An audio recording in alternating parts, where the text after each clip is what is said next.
Welcome back, guys, to the Back to Me podcast. This is Aidan O'Brien. Back to Me is where we let go of everything that we are not and we take the path back to our highest self. We let go of everything that's non-truth. We let go of everything that isn't serving us. And all we are left with is our pure, real, truest, most fulfilled, most powerful version of us. Okay, that's what we're doing here. We're letting go. We're not trying to add on more things. We're not trying to make you more of something. We're trying to help you reveal the real you, to remember the real you, to let go of everything that's you've just collected for a long time that's not you, so that you can get back to your true self. All the suffering comes from living in a way that's not us, living in a lane that's not our lane. That's where the suffering comes from. So welcome back, guys. Absolute pleasure to have you here. Thank you for listening. If you are new here, welcome. If you're returning, welcome back. Today we're going to talk a little bit about Q&A. I asked on Instagram recently for some of your questions. I'm always getting questions, but every now and again I'll ask for some questions. Actually, the last Q&A episode, I think was last January maybe, was one of the most listened to episodes on the podcast. So I know you guys love a Q&A. It allows me to cover a few different topics, which I love to do because I talk about different things, right? I do a lot of coaching on the entrepreneur and executive business side, corporate coaching and training with companies and organizations, leadership, sales, business, influence, all of that. But I love to really talk about the truth, finding yourself, finding out who you are, the clarity, you as a human, you as a person, you as a spirit. That's what I love to talk about because everything is connected. You have to find yourself right. You have to get yourself right first. And then everything else gets better. Your job, your business, your relationship, everything. So welcome back to this episode. I'm so excited. We're going to jump in as always straight away. We're not going to waste time here, even though sometimes I do when I go off on tangents, as you know. But again, these questions, lots of different questions here. I'm just going to answer them as they come. Maybe I'll only get one question answered because sometimes I just talk so much about one thing, I don't even get to the other ones, but we'll do our best. If it's your first time here, guys, and you like what you hear, hit the like button, will you? Leave a rating. 5-star. We only do 5 stars. I realize I don't ask for 5 stars enough. In Dubai here, whenever you get a delivery, they'll tell you 5 stars. 5 stars. Give me 5 stars. And I'm like, I need to up my 5-star game. So we're going to talk 5 stars from now on. Give me 5 stars if you're on Spotify, if you're on Apple. If you're watching this on YouTube, leave a like, leave a comment. Cost you nothing. You're getting value. Your life has been improved. Help me out. Okay? Help a man out here. Hit the like, share it for goodness sake. Every episode here can help everybody. Okay? I know I'm biased, but it's true. Everything applies to everybody. That's why it's such a beautiful podcast that people are enjoying. So share it. Stop right now. Just hit share. Sarah needs it. Louise needs it. John needs it. Paul needs it. Jack needs it. You know they do. Send it to them. I know what you're thinking. They don't need anything, Aidan. They want. Exactly. If you're new here, you're like, what's he on about? Well, go back and listen to their episodes and you'll know. First question. Best tip for a new entrepreneur. Well, guys, best tip for a new entrepreneur. I work with a lot of entrepreneurs, a lot of company owners. I've some guys, and not all new entrepreneurs aren't all young guys either. You know, and entrepreneurs aren't all young guys. I know guys in their 50s who are entrepreneurs who have big business, multi-million euro businesses. It's also new guys starting out. I work with a lot of people in real estate agents, insurance agents. I work with traders. I have a lot of clients one-to-one who are traders as well. I have guys who have coaches who are coaches and mentors, people who have online courses, people who have a range of different businesses. I tell them all the same thing I'm going to tell you today. It's very, very simple. There's 2 things to focus on as an entrepreneur. Well, there's a lot of things to focus on, but there's 2 main pillars to start at least. And they're always going to be there, always evolving, always will require work, always will demand attention if you're going to succeed. 2 very simple things. You've heard them before, but you're not hearing it enough and you don't get it enough yet. If you're a new entrepreneur and even if you're an old entrepreneur, you've probably been making a lot of mistakes because you're in patterns and programs. So if you're new or old, the same answer applies. First thing you have to commit to is mindset. The most important thing, and I'm so aware of how common that word is today, mindset. You have to get your mind right. You have to get clarity. I always say clarity leads to confidence. Confidence makes you more consistent. Curiosity leads to clarity. Clarity leads to confidence. Confidence, consistency. You know I love some alliteration. You have to get your mind right. It's simple as that. You have to clear away all the shit that's not for you. You have to clear away all the debris of your past doubts, failures, traumas, pain. You have to then inject the right information, philosophies, concepts, energies to get your energy. A mindset isn't just for your mind. You could call it soul set as well, heart set, and then skill set. But the mindset, how you think about things, how you feel every day, how you interpret things, this is key as an entrepreneur. It's so important. Some people want to go and get skills. They want to learn scripts. It doesn't matter how good your skills are if your programming, if your mindset isn't right, if how you look at things isn't in the right way, if you're limited, if you have ego, if you're stuck in, I know already, I know that, I know this. If you have this complex where you think you're the master of the universe. Now, a certain element of that is okay, and I highly recommend it to believe you're an expert. But especially starting out, and again, even if you're older, I keep kind of interjecting in myself, even if you're older, you've probably been repeating patterns for so long, you have to continuously reevaluate, reprogram the mindset. It's the most important thing. I see so many guys with shitty attitudes. I see so many guys with wasted potential. I see so many people. I work with a lot of different entrepreneurs, as I said, like who sell like real estate agents, for example. I work with a lot of them here in Dubai. And how I see this casual approach sometimes, like they don't fucking need it. I don't need the closing language. Okay, you don't need it. Stay where you are there. Keep having a good month and then shit month. Keep hitting this limit in your income.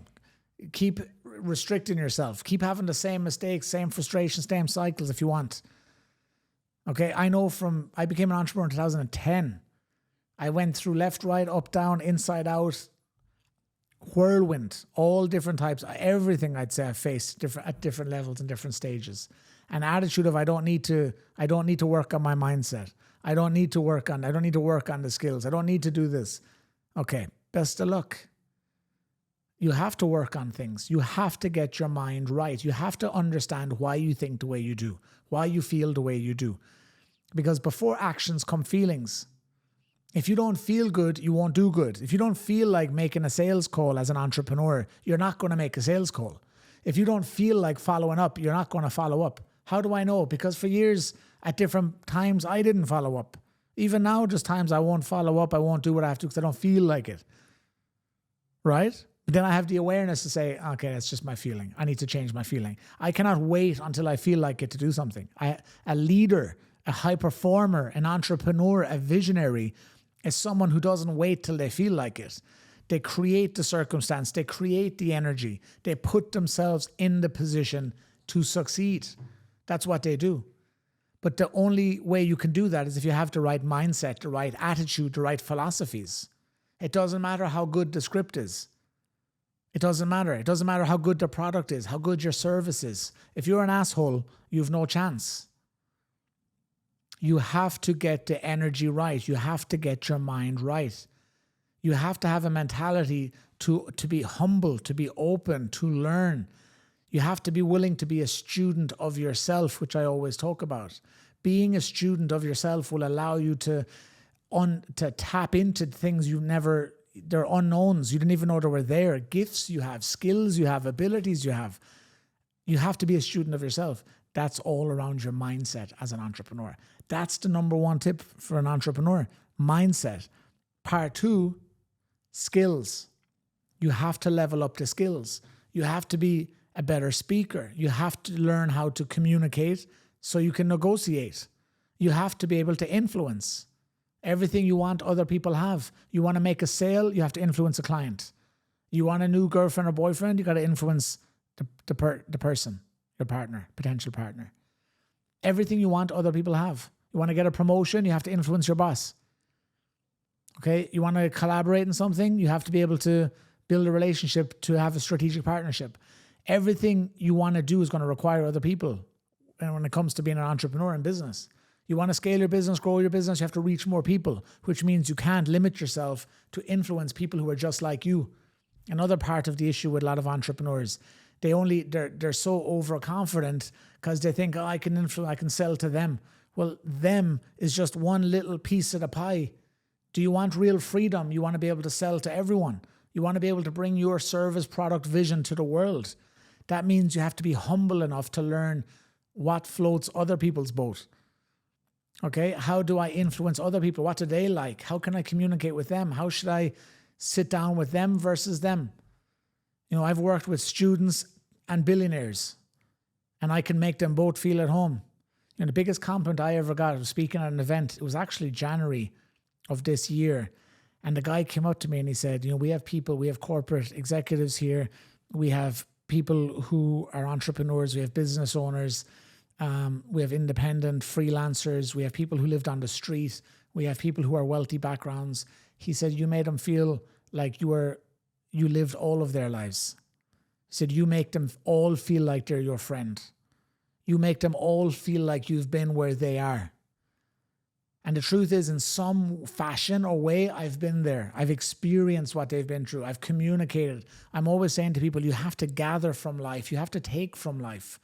The reason when I can speak to an audience and I can connect with all these different diverse backgrounds, people, education, wealth, all these different stories is because I can empathize, I can connect, I can build a bridge because I feel them.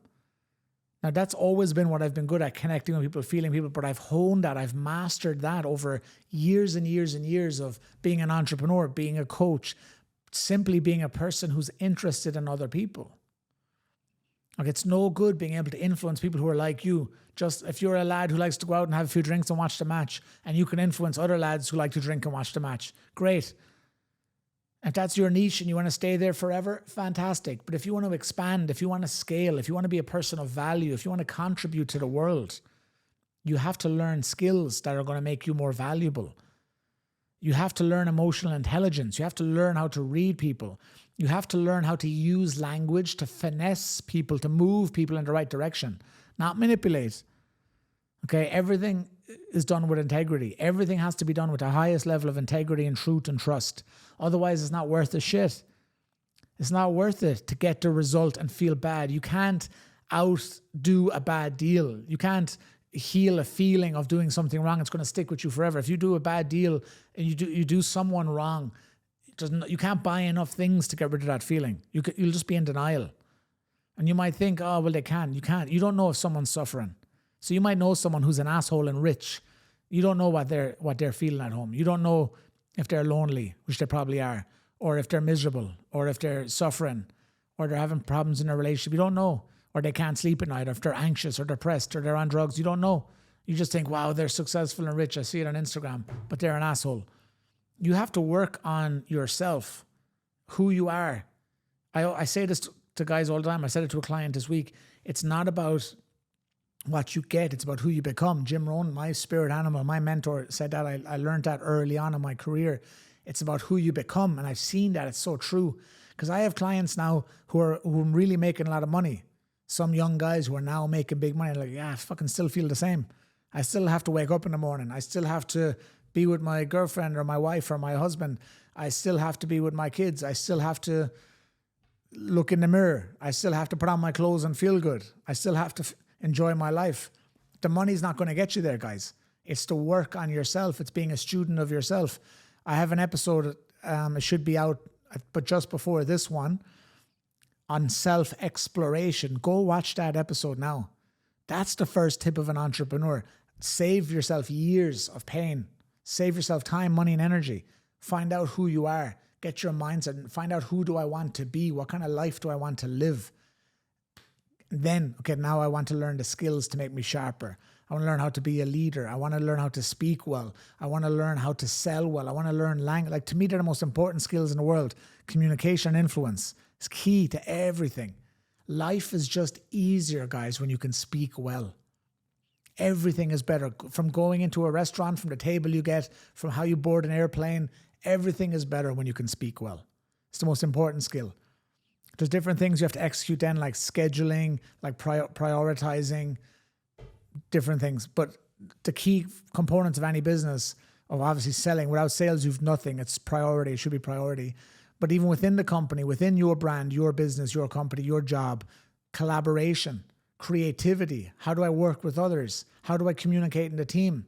If I'm a leader, how do I get my deputies to buy in? How do I get the people on my board to buy in? How do I get the other management singing off the same hymn sheet? Leadership starts at the top and goes down. If I want my new starters to be performing at a high level, it has to start with me at the top, how I communicate. Okay, so I'm passionate about this stuff, as you can tell. I love this, and I see it every day. I work with people, even have executive guys, senior level, and I got to tell them, this is how you should talk to people. This is how you got to communicate with this person. This is how you communicate with this person. I have one client, and she's with a huge company, and she's dealing with the big boss in America, and she was know how to talk to him. And we had one call, boom, put a plan together. This is how you speak. And she's an executive for a tens of thousands employee company, but didn't know, okay, how do I handle this? I'm like, this is how you handle it. This is what you're going to do. This is what you're going to do. This is what you're going to say. This is how you're going to do it. This is how you're going to set it up. This is how you're going to follow up. She's like, oh my God, this was unbelievable. It went exactly, couldn't have went better. Okay. Without those skills of dealing with people, you've nothing. So that's the answer to that question. As always, a long answer. I love entrepreneurship stuff. If you guys want more stuff on entrepreneurship, you got to let me know. Send me a DM, Aidan O'Brien Official on Instagram, or just click on the link below. Let me know. I love talking about this stuff. Okay. So that's how you start as an entrepreneur. And if you're an older entrepreneur, the same thing applies. Mindset, skills. That's it. What if you don't have or can find your vision? You listen to the episode on self-exploration. That's in this podcast. Look just before this one. That's how you do. And then you come back to me. What do you do if your friends and family are negative, but you can't get away because they're family?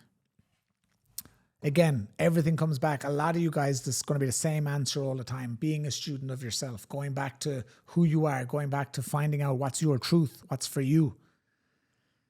If your friends and family aren't aligned with you, you have to separate yourself from them. You cannot stay around people, energy, things, systems if they don't align with you and where you're going. You have to let go. I often talk about divorcing your parents, what I do with the majority of my clients, because they're so limited. They're weighed down by the weight of expectation and judgment of their parents, and also by the perceptions and the limiting beliefs of the family history and what's possible for them to achieve. And you have to cut those cords so you can find autonomy, so you can find the liberty and freedom within yourself to be you. Your parents brought you into the world. That's it. They helped you get started. They helped raise you. If you're listening to this, you're probably old enough now that I can say, that's it now. That's it then. Cut the cords. It's time to live your life. It's time to shake off the weighted blanket of the expectations of your family. Okay, so if you have brothers, sisters, friends, close friends, and they're not buying into your vision, first of all, you don't have a vision. You have to go back and listen to that episode on vision and find out. I think there's a question in this today actually about vision. So we'll touch on it. You have to get clear on who you are, what you want, where you're going, who you're becoming. Those people who feed that, support that, drive that, get around that, absorb that every day. Those who aren't, adios, ciao, hasta luego, I'll see you later, maybe, tal vez. Okay? You don't give people access if they're not in alignment with who you are, who you want to be, or where you're going. You don't give them access. It's time for restricted. You know, in Ireland, and when you're going to the pub when you're like 16 and you shouldn't be going, and you go up to the door and the bouncers will say, sorry lads, regulars only. And you're like, I'm trying to be a regular. How can I become a regular if you won't let me in the first place? How can I be a regular? Regulars only. Sorry lads, because they don't recognize you and they know you're 15 trying to sneak in for pints. It's the same. You have to be people, friends coming in, families. Sorry lads, visionaries only. Sorry, not tonight, lads. Visionaries only here. Sorry, you're realistic. Sorry, we don't have that shit here. Excuse me. No. Take him away, lads, please. I don't want to see that again. Sorry, you're a pessimist down the road there. Down the road at Joy's place. We don't do that here. The Jordan Matumbo. No. That's what you have to say. No. We don't do that here. We don't tolerate that shit here. We don't entertain those conversations here. There's some lads at home I don't hang out with. I don't want to talk about FIFA. I don't. I want to talk about how do I go to the next level? How do I expand to have a global business? How do I reach more people? How do I add more value? How do I do this? How do I do this? How do I start this? How do we create this? How do we transform our lives? How do we build empires here? That's what I want. How do we get ripped and shredded and become animals? Get in the best shape for our lives? How do we run this mountain? How do we do this? That's what I want to know. That's the conversation I want to have. Why don't we do this challenge? Why don't we try this? Why don't we open this? Why don't we launch this? That's what I want. I want to talk about vision, ideas. I don't want to talk about the weather and how or FIFA or the match. I don't care if Man United or Ireland won or Limerick. Of course, I'm proud. I'm delighted for my country. But I'm not going to lose sleep if they won or lost at this stage of my life. I want to build. I want to create. I know some of you guys have resistance. Okay, and even for me, it's like, oh, should I say that? I was a diehard United fan. Even watching the Beckham thing on Netflix, I was like, it brought me back. And I loved it. And I'll go back again one day. But when I'm in this season, this prime of my life to build my future, I can't be worried about the match. No, I didn't hear the result. Yeah, when I'm home and it fits, great. When I'm in a space and it comes in, great. But I'm not allowing it in. I have to stay focused. And it's the same for you. Don't allow that shit in your house. And if they're real friends, they'll support you. Oh, they're good friends. Listen, they don't fit anymore, guys. They don't fit anymore. Some people are for a reason, for a season. Some are for a lifetime.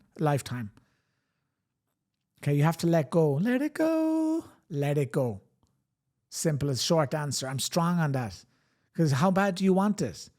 Which is more important? How do you feel? Like, again, you can have the money in your bank account. You have the nice car, the nice watch. You don't feel good. What difference does it make? You can have the friend around, great conversation, great chat. You don't feel good.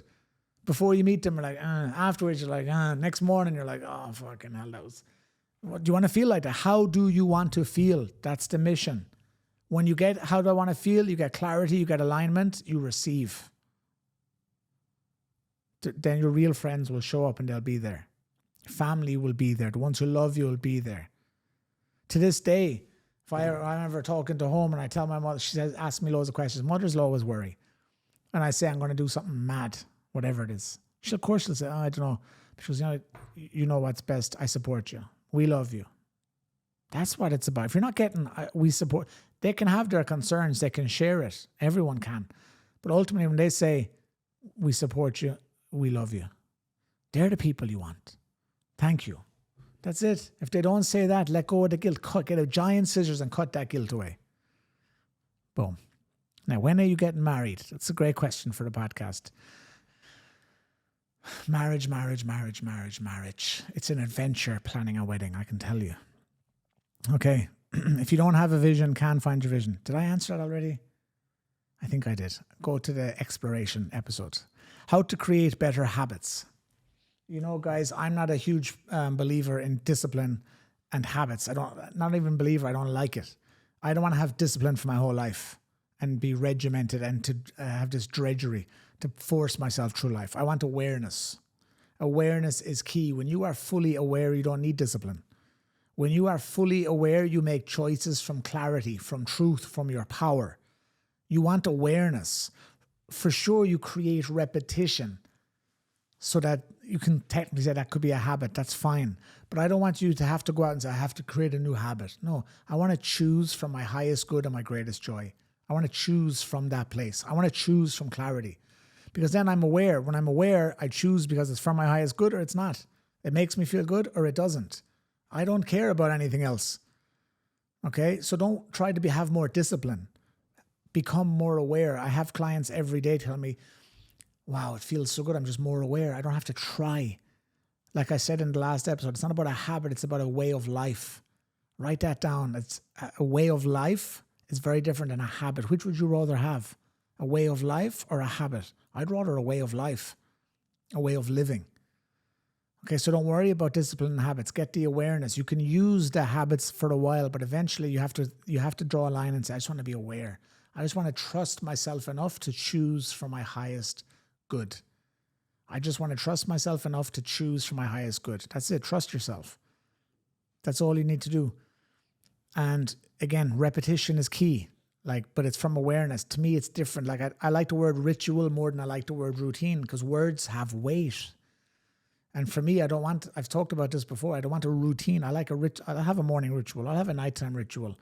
I'll do different things for my highest good, but I don't want to have to go out and be disciplined. No, like for me, I hate mobility. I hate that stuff. It's boring. I don't like it. And it hurts because I've never done it. It's unconditioned, right? It's not hard or easy. It's conditioned or unconditioned.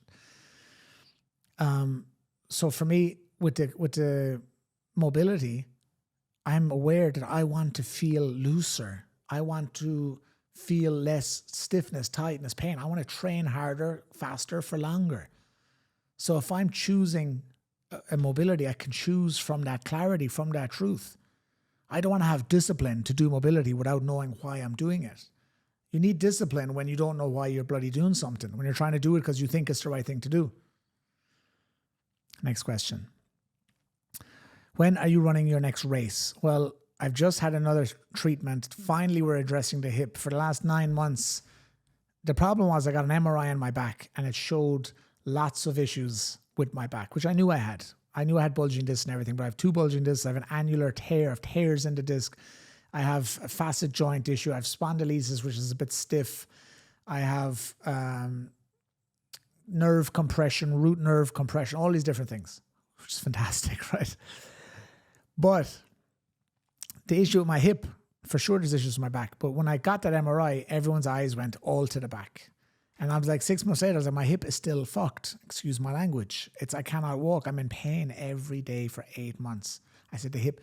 So I was sent to a different doctor and immediately did an ultrasound and said it was deep bursitis in multiple places. And I was like, fantastic. At least now we know the story, what's really going on. So I got some injections into that, starting rehabilitation for that. Fingers crossed, God is good, God's grace. I believe it's already done. We are receiving. I'm focused now on strength and conditioning again because I fell off track. I got so frustrated, being in pain every day, disappointed, annoyed. I lost my way a little bit in terms of what I wanted to do because I was in so much pain. I had problem shoulder, back, hip. So eventually I had enough awareness to get rid of all my excuses. Got the solution. I'm very optimistic. I have a vision for a race. It's the race I was supposed to do this year that I signed up for. I want to do it next year. It's a big one. Like, they tell me I should run 10 or 15K a marathon as a stretch. Well, this one is multiples of that. I will let you know. But my vision is to do one next July for my birthday, 3rd of July, the biggest race of my life, something I want to do. I want to bring out that animal inside again. And you need to be an animal to finish this thing. So that's that. But thank you for asking about the race. I can't wait to get back. I miss running so much. You know, motion changes emotion. I feel like I've not been able to be myself fully, actually, the last few months. It's been a real challenge. But challenges are good. Next question. People take advantage of my kindness too often and it hurts. How can I shift my mindset? I answered this when the guy asked this on Instagram, and I gave him a very quick answer, and it's the same thing I'm going to tell you now. It's because when people take advantage of your kindness, and you, again, it's not about them, it's about you tolerating that. You have to raise the standards for yourself. You simply don't love yourself enough to raise the bar for yourself. Because if you don't know yourself, you can't love yourself. And most people don't know themselves. That's why I say to be a student of yourself, to be curious. Curiosity leads to clarity. You got to find out who you are. You don't know who you are. You only know who you think you are, who other people have told you are, who other people think you are. You're not who you really are. No matter who you are listening to this, I know you don't know who you are because I see it every day working with people. So you don't know yourself, so you can't love yourself. And because you don't love yourself, you don't feel worthy. You just don't feel worthy. So your standards are low for yourself. You tolerate way too much shit altogether. You allow people to speak to you in a way they shouldn't. You allow people for you to do the work. I have a couple of clients like this, high level jobs, like senior jobs, massive, like global jobs. And people take advantage because they don't have the self-worth. They don't value themselves enough to say no. And this is not just in careers. This happens in life too. Some of you in your house, in your home, you don't value yourself enough to say no. You don't value yourself enough to raise the standards of how you want to be treated. So if you're too kind all the time, nothing wrong with kindness. I encourage you to be kind. I encourage you to over-deliver. I believe we have to over-deliver to contribute. Service of others is what leads to greatness, okay? We have to serve. We're on this planet, I believe, to advance this world, this kingdom, to make the world a better place. I believe that is our spiritual mission, all of us. We all just have different vehicles of expression to do so. We all have our own lane. We all have something inside our heart, in our soul, in our spirit, in our DNA. We have a lane, and that's a huge awakening for me. We all have a lane to serve humanity by doing what we do best with the least amount of effort. Doesn't mean there won't be challenges. Doesn't mean there won't be stress. Doesn't mean there won't be fatigue and exhaustion. But overall, you will be energized. You will be empowered and inspired when you're in alignment. Like, I know I am in alignment. Doesn't matter how tired I am, if I'm jet lagged, if I was hungover, which I haven't been in a long time, because I think I've had on one hand how many times I can count how many times I've drank in the last year or more. Okay, but if I was to have a few drinks and I was tired, I can still switch on in a second. I can be having a disagreement, an argument with someone, and then boom, get in front of my client, boom, get on stage, boom. It doesn't matter because I'm in alignment. It's who I am. It's not what I do. So your only mission is to find out who you are, so you can start to love who you are, so you can start to raise the standard for yourself. When you do that, you don't tolerate. You can still sometimes, I need to tighten up this boundary. I need to raise the bar here for myself. That's fine. If everything is communication, everything is perfect. But if you feel like you're not being valued, you have to draw a line. You have to start to be curious. What does this mean? Remember, your chaos is your communication. What's this telling me? What's the meaning behind this? Okay, so raise the standard for yourself. Start to ask questions. Who am I? Find out who you are. When you know yourself, you can love yourself. When you love yourself, you raise the standards for yourself. That changes everything. Struggle to find life, mission, purpose. Again, the self-exploration episode. Check that out. If it's not out yet, it's out after this. Okay, it's before or after this one. It'll be out. We'll do one more. I've just loads here. One is sports. Okay, sports motivation. Again, it comes back to finding your vision. Vision for who you want to be. What kind of athlete do you want to be? What kind of performance do you want to be known for? What do you want to be known for? How do you want to perform? What's going to be your contribution? How do you want to leave your sport after? Okay, how do you want to leave? Like, you have to leave it better than you found it, right? I have this thing from years where wherever I go, I want to leave the place better than I found it. For example, not leaving trash. If I see someone else trash, I'm always picking it up because I want to leave a place better than I found it. It's just a way of living. You have to have that mentality for your sport, for your life. What's my legacy? What am I leaving behind here? What do I want to be known for? How do people talk about me? How do my coaches talk about me? Imagine that vision of how you perform, how you live. When you think of the greatest athletes, how do people talk about them? You have to have a vision for your performance, for who you want to be as an athlete. And let that vision pull you. That vision anchors you into consistency, into consistent action over time. And it's the same for even amateurs. Like, potentially you're a professional athlete, you're going to be a professional athlete. Even for amateurs, for their own fitness, running races, running marathons, in the gym, whatever it is. You have to, why? Do you want to be in shape? Do you want to look good naked? Do you want to have energy and stamina? Do you want to bring out the warrior inside of you? Male or female, everyone has a warrior spirit, a fighting spirit inside. Okay? Women are the biggest fighters. They're making kids, what they do as mothers, insane. Like I always say, women are the most powerful beings on the planet. Everyone has a warrior inside them, just expresses themselves differently. So it doesn't matter what level you're at, who you are, amateur, professional, you have to have your vision and let that pull you. Okay, let that pull you, let that anchor you into action. You have to know why you're doing it. What's the reason? How do you want to leave it behind? When you look back, how do you want to feel? What do you want to say was the way of who you were? What do you want to say about, this is how I got there. This is what I was known for. What does that story look like? If you had a Netflix documentary at the end of your career, what are they showing? That's a great question. Like, if there was a Netflix documentary in 10, 15, 20 years, what are they showing about you? Get clear on that vision and let that, before actions come feelings, get clear on that vision, and that's going to drive you into action.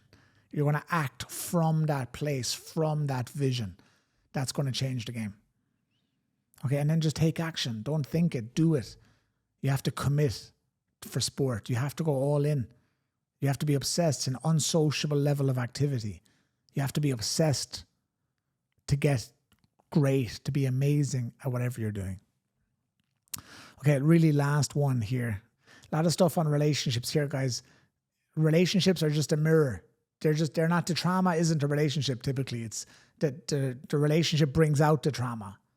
So people ask about, how do I deal with past relationship trauma? That can be its own thing, but oftentimes the trauma was allowed in the first place, or the issue that was allowed in the first place. You tolerated it, or you were there in the first place to learn a lesson, to bring it out. So you have to be curious about it. What was the message? What was the meaning? Or what was there before? Like I said, what was activated in me? Because there's a good chance it came from way before the relationship. It came from your childhood. It came from somewhere else, another moment in your life. And the relationship just activated it. It just pushed the button. It just scratched the wound. Okay? So again, being curious to what was the relationship? Okay, what was it showing me? What was it communicating? Why was I there? What's the bigger picture? Your chaos is your communication. Everything serves you for your highest good if you use it. Everything you went through, you chose it before you were born. You chose that relationship, that trauma that you're judging, that you're bitter over, that you're tired about, that you feel sad over. You chose it because you're strong enough to transmute that into something good, which is going to help other people. That's why you went through it. Everything, every asshole you met in your life you chose to make you stronger, to help you wake up so you could free yourself, so you could be a being on this earth that's an example of how to live and love and how you can touch the world and make the world a better place. That's the ultimate mission. That's the ultimate goal. And I know we can go deep on that another time. Self-trust, fear of vulnerability. Being vulnerable is where your strength lies, being true to you. It doesn't mean being a victim and these people are playing sad songs all the time about themselves. Being vulnerable means being vulnerable. Okay? What you cannot deny, promote. Whatever you feel, you bring it into the light, onto the table. You say, this is the way it is. That's being vulnerable. You speak your truth. You own who you are. You trust yourself completely. You take the step in your heart you know is for you. That's being vulnerable. It's not looking for pity. It's not being a victim. It's not blaming other people. Being vulnerable is taking responsibility for you. It's owning everything. That's what being vulnerable is. And that's the greatest strength you can have, is facing it. I always say the most courageous thing you can do is face yourself. It's messy work. It's painful work. And two things are trying to take you away from it. Number one, your mind. Your mind is always trying to distract you from pain. Whenever you feel discomfort, your mind will distract you to get me out of here. You've been doing it since you were a kid. And the second thing is the world. The world is immediately trying to distract you to get you away from healing yourself. Because if you healed yourself, you'd love yourself. If you loved yourself, you'd know yourself. If you knew yourself, you'd do what's best for you. You wouldn't need anything. You wouldn't need to buy, spend, consume, eat, drink, watch, sniff, everything else that the world tells you pulls you away. So you end up thinking you need to do those things to feel good. You don't need to do those things to feel good. You just think you do because the world is pulling you away from yourself. You're lost. That's why you're addicted to different things, because you're lost. Whereas if you trust yourself, if you find yourself, you'll realize that you'll know yourself. Then you don't need anything or anyone. You will be fully autonomous. You will know who you are. You will trust yourself and you will be free. That's the main thing. Okay? So face yourself, free yourself, trust yourself. And that's it. I think we've covered enough today. That's, again, guys, facing yourself is the biggest thing you can do. I celebrate every client every day when they're with me because I know how hard it is. It's messy. The world, your mind and the world is trying to distract you, like I said, just trying to pull you away. For you to stay truthful to yourself, to stay committed to your trust, to your truth, to trust yourself. It's one of the hardest things to do today. And that's why eventually sometimes people don't come to me until it gets so bad they have to do something. But I'm here to tell you, you don't have to wait so long. You can make a decision today to face yourself so you can free yourself. That's the Q&A episode, guys. We've lots more to get through. We'll definitely do another episode. Thank you for being here. If you liked the episode, let me know what resonated the most. Whatever you said, wow, I like that. That really hit me. Write it down. First of all, go back, listen again, write it down, reflect on it. But then send me a DM at Aidan O'Brien Official. Let me know, what did you like? What hit you? What really resonated? Let me know what else you'd like me to go into in other episodes, okay? If you'd like to work with me one-to-one, click on the link below. You can book a call. You can speak with me directly. I speak with every person before I let them into my programs, because it has to be the right fit for both of us. I care about your results. I don't care about motivating you. So click on the link, book a call. We'll have a chat, and I'll see you in the next one.